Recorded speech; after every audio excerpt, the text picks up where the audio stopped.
What's up guys? Today we're going to be showing you how to install Super ATV's RGB FANG lights on this Polaris RZR Turbo. So let's get right to it.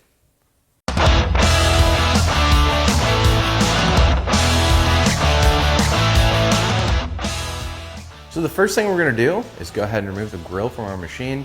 We have our machine up on the lift today. It's not necessary. We just did it to make it a little bit easier. So whenever you go to remove your grill, you're going to see you have two tabs. I'm going to pull down on both of them. Pull them out, remove the grill, and set it aside. And then as you can see, we have our factory inserts here to where our FANG lights are going to install. We're going to want to go ahead and remove them. You're going to have three 11mm nuts. So we'll just take a wrench, come right in here, start loosening our nuts up. And once you have all your nuts removed, you can just grab your factory insert. Just go ahead and remove it, and we will discard this. So if you look at your voltage regulator, you'll see that you have two plugs going into it. If you run your finger down the harness, you're going to see that there's a wire protruding out here. If you grab a hold of that wire and pull it through, that's the plug, the factory plug for the FANG lights. Sometimes there'll be a piece of tape on it. You might just have to peel that off. That way you can get the plug down here to where it needs to be. Over on the driver's side, you'll have to come up through the inner fender well, and if you feel around, you'll feel this pigtail, and it'll actually be tied in right here to the fan shroud, the bracket.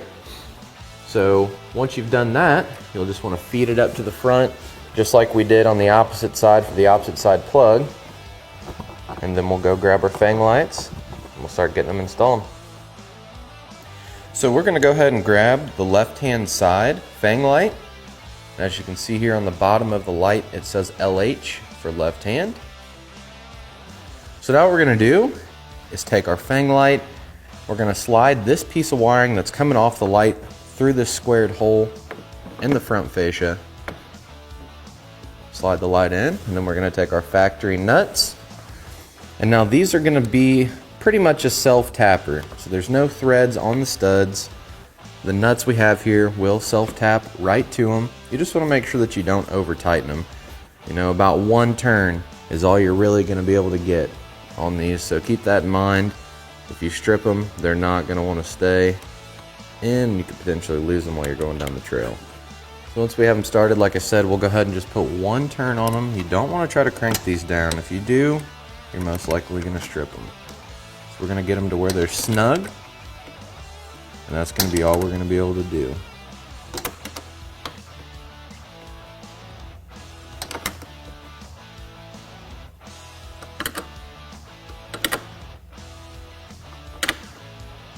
Once you have this side done, just repeat the same exact steps for the opposite side, and then it's time to get to wiring. Alright, so now we have our Pro RGB controller here that has both of our connections. You're going to see it has a connection to connect to the factory plug, the one that we exposed, the one that was tied up on the frame, and then also it's going to have another connector here. This connector is if you have a turn signal kit already installed in your machine, you're going to take a jumper wire and run it into this connector. Just got a little spade connector here. And once you've done that, whenever you hit your turn signal, it's going to illuminate your FANG lights on either the left or right side, depending on which side your turn signal is engaged on. So we're going to go ahead and wire this up.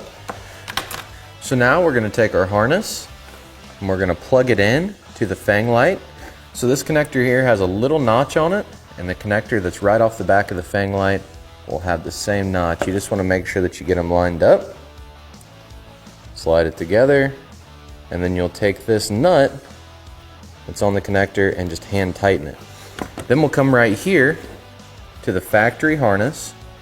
This is the wire that we fed down through. We want to go ahead and pull this cap off, and we'll take our connector, plug it in, repeat the same steps for the opposite side, and then we're just going to go ahead and tie up all our wiring, get it all tidied up and out of the way. So what we did to mount our RGB controller here, we just took a couple zip ties and zip tied it right to the frame. As you can see, it's sturdy, it's not going anywhere. This is a waterproof controller, so you don't have to worry about it getting wet and get ruined or anything like that. It's a good, safe place for it. So now what we're going to do is go ahead and get our grill, reinstall it, Then we're going to go to the inside of the machine, turn the key to the on position. We're going to grab our remote control, and then we're going to show you the functionality of these FANG lights. So now we're just going to walk over here to the inside of the machine, turn the key to the on position, and as you can see, the FANG lights immediately illuminate whenever you have the key on. So now here we have our remote. We have a bunch of different options. You can go different modes. You can change the brightness. You can change the speed. Like I said, just you can shuffle through all kinds of awesome different patterns, or if you just want a solid color, you've got multiple color options here.